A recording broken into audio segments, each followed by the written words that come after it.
আসসালামু আলাইকুম, শুভ সকাল। সুপ্রিয় শিক্ষার্থী বন্ধুরা, কেমন আছো তোমরা? আশা করছি ভালো আছো, নিরাপদে আছো। আমিও ভালো আছি ইনশাল্লাহ। আমি রাজিয়া সুলতানা, শহীদ বুদ্ধিজীবী ডাক্তার হুমায়ুন কবির উচ্চ বিদ্যালয়ের অনলাইন ক্লাসে সকলকে আমন্ত্রণ জানাচ্ছি। আশা করছি তোমরা আমার সাথে আছো। বরাবরের মতোই আজ আমি তোমাদের সামনে নবম দশম শ্রেণীর বাংলা প্রথম পত্র বিষয়টি নিয়ে হাজির হয়েছি। সুপ্রিয় শিক্ষার্থী, আজকের পাঠে যাওয়ার পূর্বে আমি তোমাদের একটি গল্প শোনাতে চাই। শুনবে তো? আচ্ছা বলছি। গল্পের শুরুতে আমি তোমাদের একটি ছবি দেখাতে চাই। দেখো তো চেনো কিনা বা গল্পটা জানো কিনা। জেনেছো তার সম্পর্কে? চেনো তাকে? আচ্ছা, সমস্যা নেই, আমি বলছি। ইনি নজিমুদ্দিন, বাড়ি শেরপুর জেলার ঝিনাইগাতি উপজেলায়। ভিক্ষা করে সংসার চালান তিনি।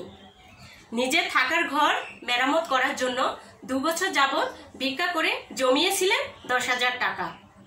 ওই টাকা দিয়ে ঘর মেরামত না করে তা দান করেছেন কর্মহীন মানুষের খাদ্য সহায়তার জন্য করোনা তহবিলে।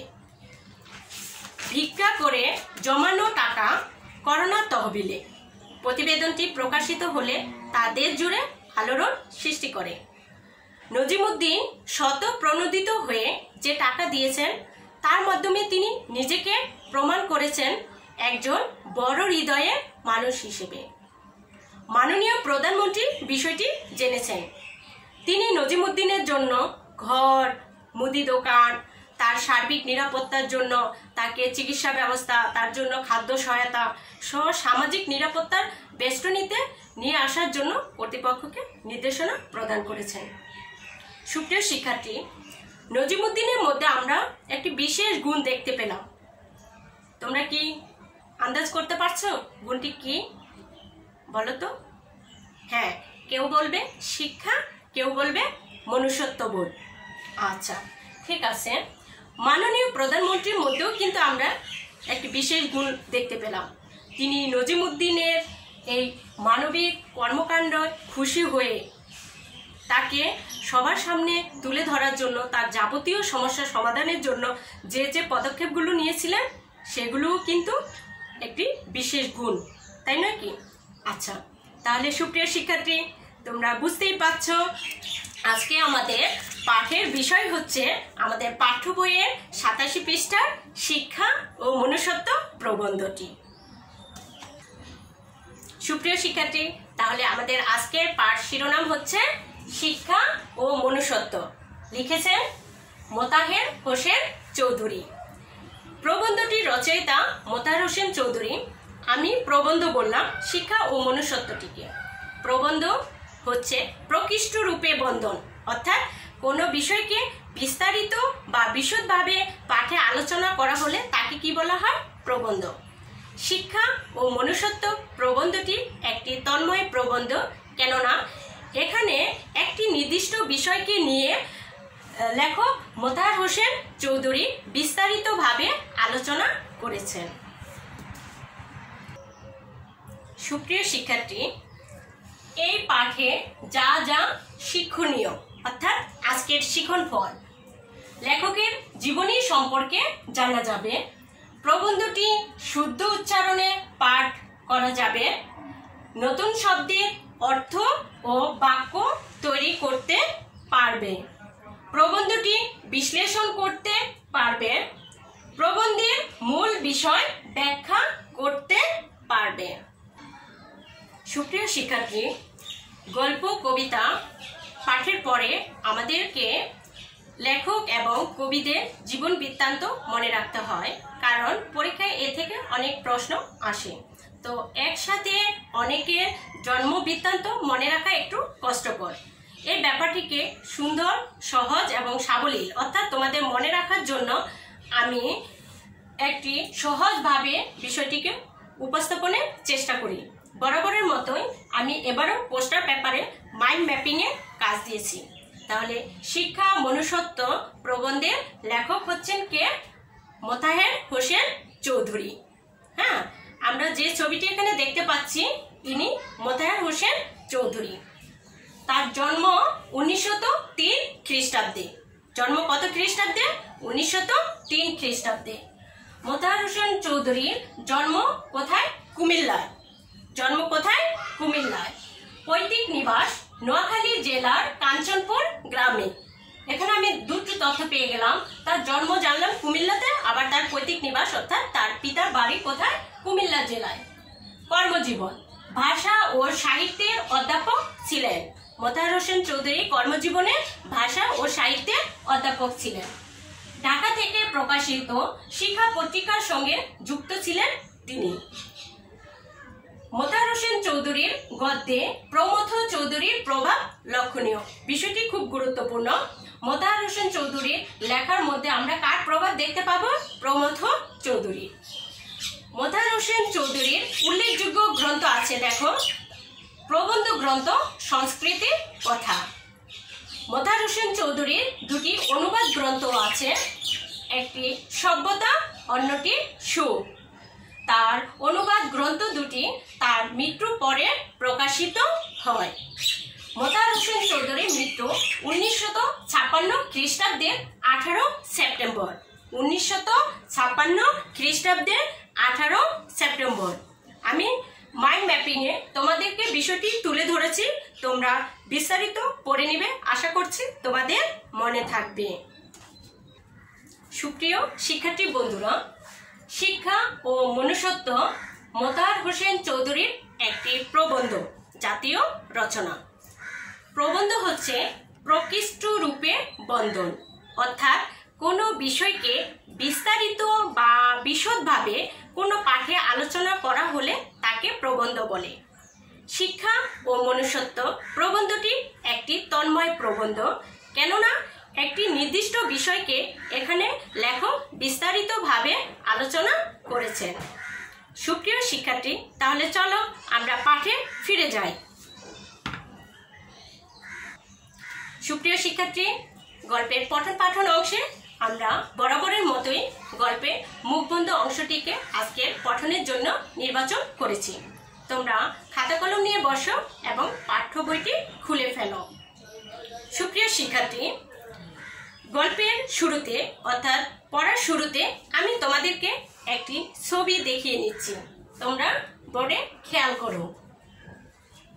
দেখো, একটি ছবি এখানে দেখা যাচ্ছে। ছবিটি একটি দোতলা ঘরের। ছবিটি কিসের? দোতলা ঘরের। সেই দোতলা ঘরের নিচতলা থেকে উপরের তলায় ওঠার মই, এই যে মইটা, একটা মইয়ের দরকার হয়, এই নিয়ে আমি বিস্তারিত পরে আলাপ করছি। আর এই দোতলা ঘরের দেখো নিচতলায় আছে কি? জীবসত্তা। আর দেখো উপরের তলা মানব সত্তা। এবার আমরা পাঠে যাই, পাঠে গেলে বিস্তারিত বুঝতে পারবো। রেডি তোমরা? আমার সাথে গল্পটি নির্বাচিত অংশ শুদ্ধ উচ্চারণে পাঠ করবে এবং তার প্রয়োজনীয় অর্থ বুঝে নিবে। মানুষের জীবনকে একটি দোতলা ঘরের সঙ্গে তুলনা করা যেতে পারে। লেখক মানুষের জীবনকে কিসের সাথে তুলনা করলেন? একটি দোতলা ঘরের সাথে। এরকম একটি দোতলা ঘরের সাথে। জীবসত্তা সেই ঘরের নিচতলা, অর্থাৎ সেই দোতলা ঘরের নিচতলায় থাকবে কি? জীবসত্তা। সত্তা কথাটার অর্থ হলো অস্তিত্ব, আর জীবসত্তা কথাটির অর্থ হলো জৈবিক যে সকল প্রয়োজন রয়েছে জীব হিসাবে, সেগুলোই হলো জীবসত্তা, অর্থাৎ অন্ন, বস্ত্র, এগুলো হলো জীবসত্তা। জীবসত্তা সেই ঘরের নিচের তলা, আর মানব সত্তা বা মনুষ্যত্ব উপরের তলা। তাহলে দোতলা ঘরের উপরের তলা কি? মানব সত্তা বা মনুষ্যত্ব। জীবসত্তার ঘর থেকে মানব সত্তার ঘরে উঠবার মই হচ্ছে শিক্ষা, অর্থাৎ আমরা এই নিচতলা থেকে উপরের তলায় যে উঠব সেই মাধ্যমটা হলো কি? মই। আর এই মইটা হলো কি? শিক্ষা, অর্থাৎ শিক্ষার মাধ্যমে আমরা জীবসত্তার ঘর থেকে মানব সত্তার ঘরে পৌঁছতে পারবো। শিক্ষা আমাদের মানব সত্তার ঘরে নিয়ে যেতে পারে, অবশ্য জীবসত্তার ঘরেও সে কাজ করে। মূল্যবোধ, মানবিকতা, সততা, ন্যায়পরায়ণতা প্রভৃতিই হচ্ছে কি মানব সত্তা। আর এই মানব সত্তার ঘরে পৌঁছানোতে কে আমাদের সাহায্য করে? শিক্ষা। দেখো লেখক এখানে কি বলছেন, কিন্তু তার আসল কাজ হচ্ছে, এখানে কার কথা বলছে? শিক্ষার। আসল কাজ হচ্ছে মানুষকে মনুষ্যত্ব লোকের সঙ্গে পরিচয় করিয়ে দেওয়া। মানুষকে মনুষ্যত্ব লোকের সঙ্গে পরিচয়, অর্থাৎ শিক্ষা মানুষের মানবিক বৃত্তিকে সুপ্রশস্ত করে, তার অস্তিত্ব সম্পর্কে সজাগ করে তোলে, জীবনকে করে তোলে সুন্দর ও উপভোগ্য। মানুষকে শেখায় মুক্তির মন্ত্র, মানুষের ভেতরে জাগিয়ে তোলে মূল্যবোধ। মূল্যবোধের ফলেই সে সমাজের খারাপ ভালো মন্দের পার্থক্য করতে পারে। অন্য কথায় শিক্ষার যেমন প্রয়োজনীয় দিক আছে, তেমনি অপ্রয়োজনীয় দিক আছে। আর অপ্রয়োজনীয় দিককে তার শ্রেষ্ঠ দিক বলা হয়। অর্থাৎ প্রমথ চৌধুরী শিক্ষার দিক বললেন কয়টি? দুইটি। একটি প্রয়োজনের দিক, আরেকটি অপ্রয়োজনীয় দিক। আর অপ্রয়োজনীয় দিককেই তিনি কোন দিক বললেন? শ্রেষ্ঠ দিক। খেয়াল করো, প্রয়োজনীয় দিক অর্থাৎ যেখানে থাকবে কি জীবসত্তা, এখানে থাকবে অর্থ উপার্জন করা, থাকবে অন্ন বস্ত্রের সংস্থান করা, ভোগী হওয়া। কেননা এগুলো ছাড়া কি করবে না? মানুষ চলতে পারবে না, মানুষ বাঁচতে পারবে না। আর অপ্রয়োজনীয় দিক কোনটি? অপ্রয়োজনীয় দিক হলো কল্পনার রস আস্বাদন করা, কি করে জীবনকে উপভোগ করা যায় তা শেখা, মানুষের মধ্যে মনুষ্যত্ব বোধ জাগিয়ে তোলা। তাহলে এই অপ্রয়োজনীয় দিকটাই হলো শ্রেষ্ঠ দিক। কেমন? তারপরে দেখো কি লিখছে, জীবসত্তার শিক্ষার এই দিকটি যে বড় হয়ে ওঠে না, তার কারণ ভুল শিক্ষা ও নিচের তলার বিশৃঙ্খল জীবসত্তার ঘরটি এমন বিশৃঙ্খল হয়ে আছে যে হতভাগ্য মানুষকে সবসময়ই সে সম্বন্ধে সচেতন থাকতে হয়। কথাটি খেয়াল করো, অর্থাৎ মানুষের জীবনে এই জীবসত্তার ঘরটি এতটাই বিশৃঙ্খল এলোমেলো হয়ে আছে, মানুষকে সর্বদা সব সময় এখানে কিসের চিন্তায় মগ্ন থাকতে হয়? অর্থ চিন্তা, অন্ন বস্ত্রের চিন্তায় মগ্ন থাকতে হয়। সুপ্রিয় শিক্ষার্থী, খেয়াল করো, শিক্ষা অর্জন করে মানুষ অর্থ উপার্জন করবে, অন্ন বস্ত্রের সংস্থান করবে, এটা স্বাভাবিক। কিন্তু শিক্ষার যে আসল উদ্দেশ্য মনুষ্যত্ব বোধ জাগিয়ে তোলা, সেদিকে খেয়াল রাখতে হবে। পরের লাইন, অর্থচিন্তার নিগড়ে সকলে বন্দী। কথাটা একটু মার্ক করে রাখো, কি বলছে? অর্থচিন্তার নিগড়ে সকলে বন্দী। অর্থাৎ শিক্ষার প্রকৃত উদ্দেশ্য মনুষ্যত্ব অর্জন, অর্থাৎ জীবসত্তার ঘর থেকে মানব সত্তার ঘরে উত্তরণ। কিন্তু মানুষ জীবসত্তার ঘরেই আটকে থাকে, কারণ অর্থচিন্তা তার হৃদয়ে থাকে আবদ্ধ। এই ভুল শিক্ষার জন্য জীবসত্তার ঘর হয়ে পড়ে বিশৃঙ্খল। ধনী দরিদ্র সকলের অন্তরে সে একই ধ্বনি উত্থিত হচ্ছে, চাই চাই আরো চাই। তাই অন্য চিন্তা তথা অর্থচিন্তা থেকে মানুষ মুক্তি না পেলে অর্থ সাধনই জীবন সাধনা নয়, একথা মানুষকে ভালো করে বোঝাতে না পারলে মানব জীবনের শিক্ষা সোনা ফলাতে পারবে না। ফলে শিক্ষার সুফল হবে ব্যক্তিগত, এখানে সেখানে দু একটি মানুষ শিক্ষার আসল উদ্দেশ্য উপলব্ধি করতে পারবে, কিন্তু বেশিরভাগ লোকই যে তিমিরে সে তিমিরেই থেকে যাবে। অর্থাৎ যে অর্থচিন্তার নিগড়ে মানুষ বন্দী আছে, তাদেরকে সেখান থেকে বের করতে না পারলে মানুষ যে অন্ধকারে আছে, অর্থাৎ সে শিক্ষা অর্জন করবে, কিন্তু তার মধ্যে যদি প্রকৃত শিক্ষাটা অর্জিত না হয়, অর্থাৎ মনুষ্যত্ব বোধ জাগ্রত না হয়, তখন সে পিছিয়ে থাকবে। তাই অন্য চিন্তার নিগড় থেকে মানুষকে মুক্তি দেওয়ার যে চেষ্টা চলছে তা অভিনন্দনযোগ্য।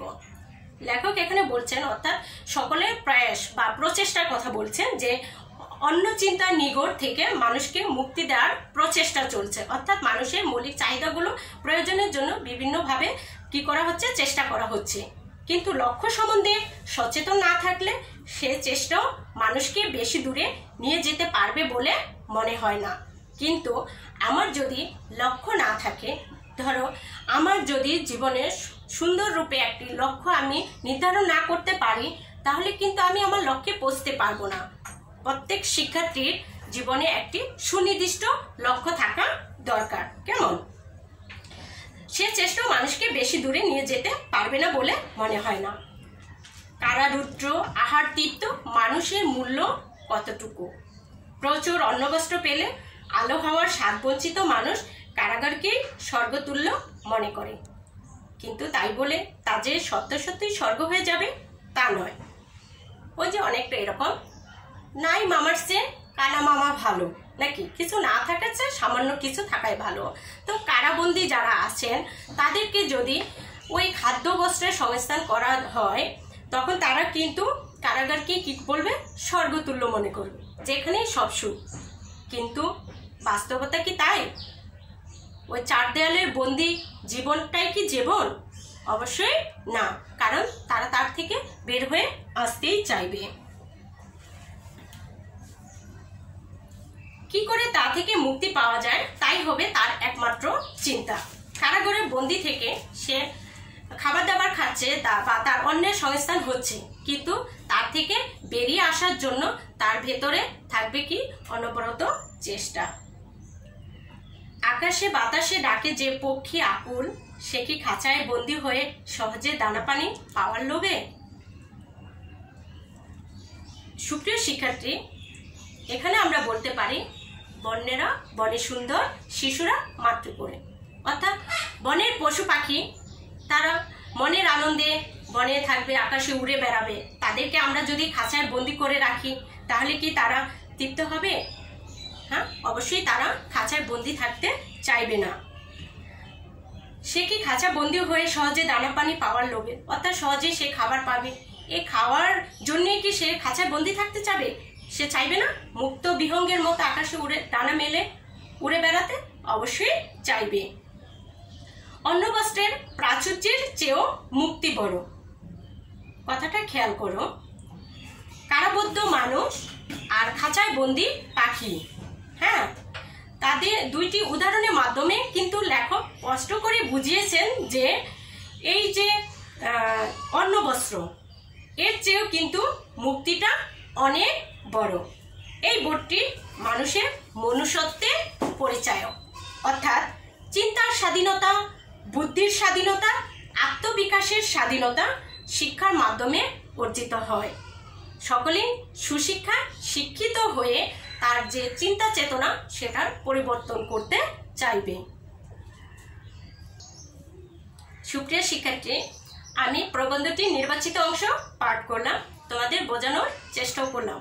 আশা করছি তোমরা বুঝতে পেরেছ এবং ব্যাপারটি তোমাদের কাছে অনেক সহজ এবং উপভোগ্য হয়েছে। আচ্ছা, শুরুতেই বলেছিলাম খাতা কলম নিয়ে বসতে। আশা করেছি ইতোমধ্যে খাতা কলম নিয়ে বসেছ, আমার কথাগুলো মনোযোগ দিয়ে শুনেছ এবং যে পড়তে গিয়ে তোমার কাছে যে শব্দগুলো কঠিন মনে হয়েছে তা খাতায় তুলে নিয়েছ, তাই না? দেখো তো, আমার সাথে মিলিয়ে নাও।